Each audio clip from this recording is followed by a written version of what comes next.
Ang tingin ko ang mas mabigat na problema na dapat malaman ng Pilipino is nag-hemorrhage ang country.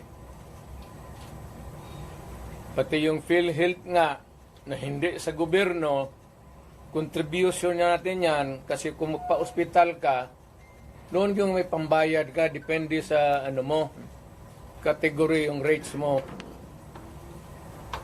Kung ibang iyo, dividido ba talaga na full o paglabas mo, wala ka ng bayaran. Yun ang ano noon, yung 16 billion na nilipat nila. That is the most dangerous at dapat putang inestapa yan. Government malverse the money of the people. Ginamit mo yung pera ng ano? And even Congress cannot do that. Trust fund yun eh. Galing inyo yun, pati akin.